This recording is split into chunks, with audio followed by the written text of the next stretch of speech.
Hi everyone, welcome back to another episode of Handy Facts. Today we'll be talking about the anatomy and the function of the hands. Today I am joined again by my handy assistants Hansel. Hello.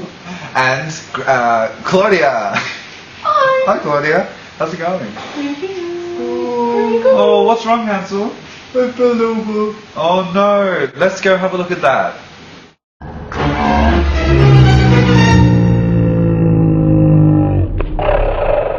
Oh no Hansel, it looks like you broke your scaphoid. Oh no. Scaphoid fractures account for 85% of all carpal bone fractures, and that is because the scaphoid impacts onto the radius when you fall on your outstretched palmar surface of your hand. Where's my scaphoid? Well- And what's the carpal bone? Oh, well, to help out, I've got my skeleton friend here. Oh no, it's just... Oh. There are 8 carpal bones forming 2 rows. In the proximal row we have the scaphoid with its tubercle and next to it the lunate bone.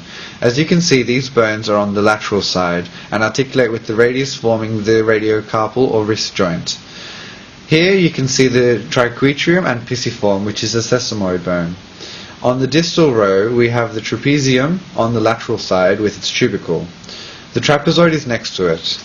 The capitate with its head and the hamate and its hook are on the medial side. The carpal bones articulate with each other through the intercarpal joints, and we have the midcarpal joints between the proximal and distal rows. These 2 joints are plain synovial and allow for gliding movements. There are 5 metacarpal bones starting from the lateral side. This is the first metacarpal, and that's the 5th metacarpal on the most medial side. Metacarpals articulate with carpal bones through carpal-metacarpal joint. Carpal-metacarpal joint is plain for digits 2 to 5, however it is saddle for the thumb joint. The saddle joint allows for a greater range of movement of the thumb. Here we have the proximal, middle and distal phalanx for digits 2 and 5, and proximal and distal phalanx for digit 1. They articulate through the metacarpal phalangeal joints with metacarpal bones, which is a condyloid synovial joint. Phalanges articulate through the interphalangeal joint, which are hinge synovial joint, and allow for flexion and extension of the digits. Metacarpal bones articulate through the intermetacarpal joints, which is a plain synovial joint. Here is where the flexor retinaculum has been dissected away. It is attached on the radial side to the scaphoid and the trapezium, and on the ulnar side to the pisiform bone, as well as the hook of the hamate. The flexor retinaculum forms the roof of the carpal tunnel, and the base of the carpal tunnel is formed by the carpal bones. The median nerve, as well as the flexor tendons to the fingers and the thumb, go through the carpal tunnel. On the dorsal surface of the hand, we have the extensor retinaculum. Now it's the movement section. Yeah! All these extensive movements are from our muscles. The muscles of the hand are divided into 2 categories: intrinsic muscles originating and inserting at the hand, and extrinsic muscles originating at the forearm and inserting at the hand. Intrinsic muscles of the hand are divided into 3 groups: thenar muscles, hypothenar muscles, and the deep muscles of the hand. The thenar and hypothenar muscles are responsible for the movement of abduction, flexion, and opposition of the respective digit. Let's talk about the 4 thenar muscles. The muscles that is located most laterally is the abductor pollicis brevis muscle.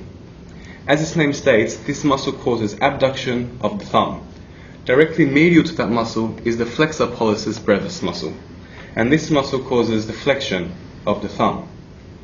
These 2 muscles differ to the opponens pollicis muscle, a deeper muscle which enables the movement of opposition of the thumb, as shown. These 3 muscles make up a bulge referred to as the thenar eminence. They all rise from the flexor retinaculum, the scaphoid and trapezoid carpal bones, whereas their insertions differ. Abductor pollicis brevis and flexor pollicis brevis insert on the lateral side of the base of the proximal phalanx of the thumb, whereas opponens pollicis muscle inserts on the lateral side of the first metacarpal. The 4th muscle of this group is the adductor pollicis muscle, and does not follow the rules set out by the 3 thenar muscles. To begin with, it has 2 heads, a transverse head originating from the anterior part of the shaft of the third metacarpal, and an oblique head originating from the base of the second and third metacarpal and the capitate carpal bone. Both heads insert on the medial side of the base of the proximal phalanx, allowing for the muscle to cause adduction of the thumb. On the medial aspect of the palmar hand, we have the hypothenar muscles, made up of 3 muscles and responsible for the movement of the small finger, the 5th digit. These 3 muscles, abductor digiti minimi, flexor digiti minimi, and opponens digiti minimi, form a small bulge known as the hypothenar eminence. They're arranged in almost the same manner as the thenar muscles, with the opponens digiti minimi found deep to the other 2 muscles.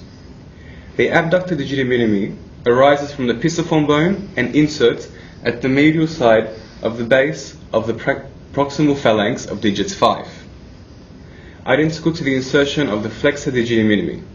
This muscle causes abduction of the 5th digit and assists in flexion.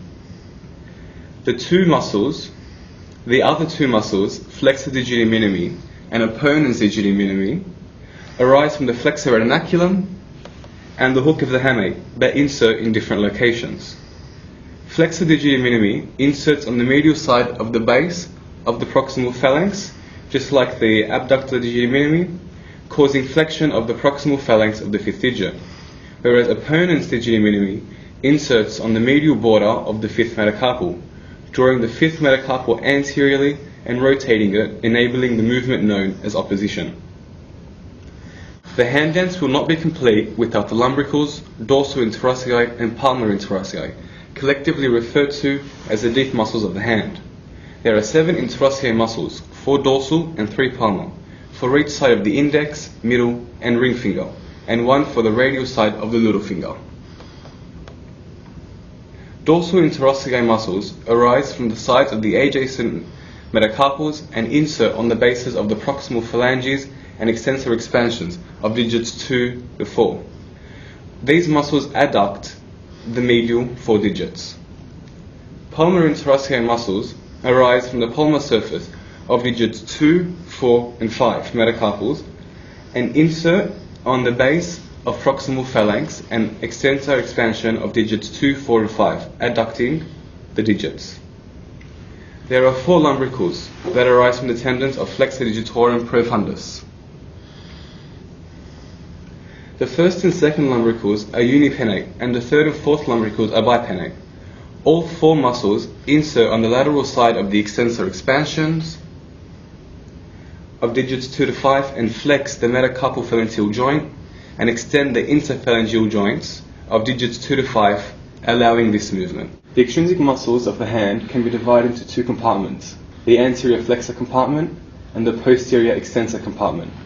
There are 6 extrinsic muscles in the flexor compartment: palmaris longus, flexor carpi radialis, flexor carpi ulnaris, flexor digitorum superficialis, flexor digitorum profundus, and flexor pollicis longus. They all originate from various sites of the forearm, running distally into the hand where they attach and allow for the various movements of the hand. The palmaris longus tendon attaches to the distal end of the roof of the carpal tunnel and extends into the palmar aponeurosis.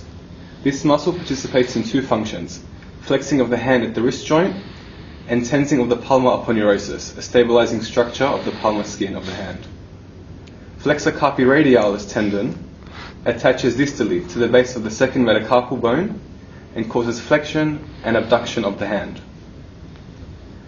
The tendon of flexor carpi ulnaris attaches to 3 bones at the hand: the pisiform bone, the hook of the hamate, and the base of the 5th metacarpal. The 2 actions of this muscle include flexing of the hand at the wrist joint and adduction of the hand. There are 4 flexor digitorum superficialis tendons that correspond to the medial 4 digits and insert at the shaft of the middle phalanx on both the ulnar and radial side as the tendon splits into 2. The main action of the flexor digitorum superficialis is to flex the phalanges. Flexor digitorum profundus tendons are deeper to the tendons of flexor digitorum superficialis and attach to the base of the distal phalanx at the medial 4 digits, causing the flexion of the distal phalanges. The last of the hand flexor extrinsic muscles is the flexor pollicis longus. Its tendon inserts at the base of the distal phalanx of the thumb and enables flexion of the distal phalanx of the first digit. There are 6 muscles in the posterior compartment of the hand. These are extensor digitorum, extensor digiti minimi, abductor pollicis longus, extensor pollicis longus, extensor pollicis brevis, and extensor indices. All extensor muscles originate at various sites on the posterior forearm and are held in place at the wrist by the extensor retinaculum. The superficial group comprises of extensor digitorum and extensor digiti minimi. Extensor digitorum inserts onto the extensor expansion of digits 2 to 5. It functions in extensing digits 2 to 5 at the metacarpophalangeal and interphalangeal joints. Similarly, extensor digiti minimi distally attaches to the extensor expansion of digit 5, extending digit 5 at the metacarpophalangeal and interphalangeal joint. The deep layer consists of the extensor indices muscle attaching to the extensor expansion of the second digit, allowing extension of the second digit. It is also a synergist in wrist extension. The deep outcropping layer consists of 3 muscles: abductor pollicis longus, extensor pollicis longus, and extensor pollicis brevis. Adductor pollicis longus attaches to the base of the first metacarpal to adduct and extend carpometacarpal joints. Extensor pollicis longus attaches to the base of the distal phalanx of the thumb. It extends the interphalangeal, carpometacarpal, and metacarpophalangeal joints of the thumb. And lastly, extensor pollicis brevis distally attaches to the base of the proximal phalanx. It functions to extend the proximal phalanx of the thumb at the metacarpophalangeal joint. The ulnar artery enters the hand anterior to the flexor retinaculum between the pisiform and the hook of hamate through the ulnar canal. It then divides into 2 terminal branches, the superficial palmar arch and the deep palmar arch. The superficial palmar arch gives rise to 3 common palmar digital arteries that join with the palmar metacarpal arteries from the deep palmar arch. Proper palmar digital arteries run along the adjacent sides of the digits 2 to 4. The radial artery curves dorsally around the scaphoid and trapezium and crosses the floor of the anatomical snuff box. It enters the palm by passing between the heads of the first dorsal interossei muscle and passes between the heads of the adductor pollicis muscle. It ends by joining with the deep branch of the ulnar artery to form the deep palmar arch. This arch lies across the metacarpals just distal to their bases. The deep palmar arch gives rise to 3 palmar metacarpal arteries and the principus pollicis artery. Radialis indicis artery passes along the lateral side of the index finger. It usually arises from the radial artery but may originate from the principus pollicis. The superficial and deep veins correspond and mimic the arteries of the hand. The ulnar nerve supplies the hypothenar muscles, the medial 2 lumbricals, adductor pollicis, the deep head of flexor pollicis brevis, and both the palmar and dorsal interossei. It also supplies the skin of digits 5 and half of digit 4 to the nail beds. Lesions to the ulnar nerve results in claw hand. Median nerve supplies 2.5 thenar muscles, the first and second lumbricals. It also supplies the palmar surface of the lateral side of the hand, of the lateral half of 4th and 5th digit. Lesions to the median nerve results in the hand of papal benediction. The radial nerve supplies no hand muscles and is sensory to the dorsal surface. The carpal tunnel is found in the anterior aspect of the wrist and formed by the carpal bones and the flexor retinaculum. The flexor retinaculum, also referred to as the roof of the carpal tunnel, is medially attached to the hook of the hamate and the pisiform bone, and laterally attached to the tubercles of the scaphoid and trapezium carpal bones. The carpal tunnel is a passageway for 9 tendons of the anterior extrinsic hand muscles and the median nerve. The tendons of the flexor digitorum superficialis and flexor digitorum profundus share a common flexor sheath, and the tendon for flexor pollicis longus is enwrapped in its own sheath. This is the main area where compression of the median nerve occurs, resulting in the carpal tunnel syndrome. The Guyon canal, also referred to as the ulnar canal, is a small area formed between the flexor retinaculum and the palmar carpal ligament.